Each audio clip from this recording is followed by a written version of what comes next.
Alors c'est quoi le principe ? En énergétique, on part sur des lois. Et la loi qui va nous intéresser, c'est les énergies similaires s'attirent. Vous connaissez peut-être cette loi, on commence à en parler de plus en plus, ça nous intéresse. C'est la loi de l'attraction. Il y a eu un film qui s'appelle Le Secret qui a rendu ça très populaire. Mais on peut dire aussi, on disait déjà avant chez nous, qui se ressemble s'assemble. Bon, c'est intéressant. Sur quoi ça se base ? On peut prendre, si vous voulez, on va prendre un petit schéma pour vous parler un petit peu de ça. On va imaginer qu'on a notre monde matériel qui est ici.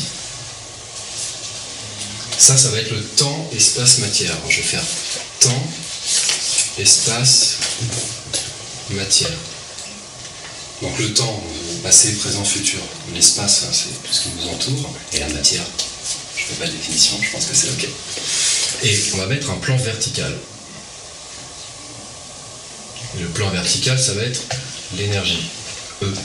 C'est pas l'espace, c'est énergie. Énergie. Une pratique énergétique, je vais faire très très vite, alors s'il y a des spécialistes de l'ésotérisme et de l'énergétique et de la... M'en voulez pas, je fais très vite un schéma simple pour comprendre. Énergie élevée, bonheur, énergie basse, malheur. Voilà, c'est assez simple. Ça va ? C'est fini. Au revoir. Ce qui va nous intéresser en Reiki et dans la plupart des techniques énergétiques dont le but est de s'élever, c'est intéressant de comprendre qu'on va chercher à s'élever, tout simplement, c'est de travailler notre niveau d'énergie personnelle. Et le Reiki, c'est une série d'outils énergétiques, certains diront spirituels, pour augmenter notre niveau d'énergie personnelle et accéder à quelque chose de plus serein, de plus beau. Alors, comment est-ce qu'on va faire ça ? Alors, on va juste essayer de comprendre simplement, et encore une fois pour les experts, c'est un schéma simple pour qu'on comprenne simplement. Alors, la colère, ça va se situer ici, colère.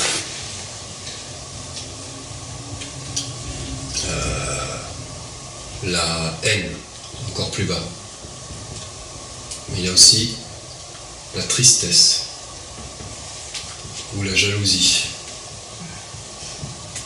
Jalousie. Égoïsme. Qu'est-ce qu'on peut avoir d'autre ? On peut en faire beaucoup. Mais il y a aussi, disons, la souffrance, en fait. Enfin, c'est un peu simple de dire la souffrance, on pourrait dire les blessures du passé, on peut dire la rancœur, tout ce qui est... oui, toutes ces choses, voilà. Vous voyez un peu la vibration qui va se passer ici. Et alors, qu'est-ce qu'on va avoir plus loin ? On va avoir la joie, contentement, on va avoir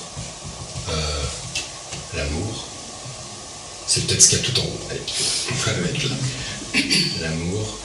On va avoir le pardon, qui est un outil d'élévation sur cette... Et alors, à chaque fois qu'on va ressentir sur cette échelle verticale, donc énergétique, c'est-à-dire mon état ici et maintenant. Vous connaissez le ici et maintenant, vous avez peut-être entendu parler, l'instant présent, c'est l'instant où je suis, en fait c'est et où vous êtes.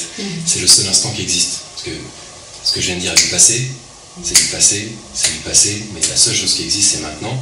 Et notre état énergétique de maintenant va correspondre à l'horizontalité, à ce point horizontal, temps, espace, matière. D'accord ? Donc quand on dit les énergies similaires s'attirent, j'attire ce que je suis à l'extérieur parce que mon niveau d'énergie verticale va attirer mon environnement, va créer mon environnement. Comment est-ce qu'on explique ça autrement qu'énergétiquement ? Parce que l'énergétique, c'est une représentation de l'esprit.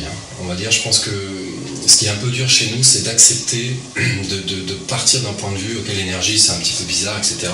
C'est pas démontré scientifiquement, déjà. Donc nous, en Occident, on aime bien démontrer, parce qu'on a assemblé tout notre univers comme ça. C'est une représentation. Mais on peut se représenter autrement, c'est que si vous êtes dans la colère, et que vous énervez souvent, vous allez rencontrer des gens et qui allez vous énerver. Quelqu'un qui va être dans le pardon ne va pas rester autour de vous. Il va vous pardonner, puis il va aller voir d'autres personnes. Des personnes qui sont... Les gens qui sont coléreux, eux, ils vont rester avec vous et ils vont créer votre environnement à vous engueuler avec tout le monde. C'est facile. Voilà. Les gens qui sont dans le pardon se font monter. Le jour où vous pardonnez tous ces gens avec qui vous êtes en colère tout le temps, et vous travaillez sur vous-même pour apaiser la cause de votre colère. Souvent c'est de la souffrance, de la tristesse, du sentiment d'injustice. Le sentiment d'injustice, c'est une énergie basse. Il y a peut-être quelque chose de juste derrière, mais c'est une souffrance. On s'en veut, on est triste. Le jour où vous apprenez à pardonner, vous devenez plus serein, sérénité ici.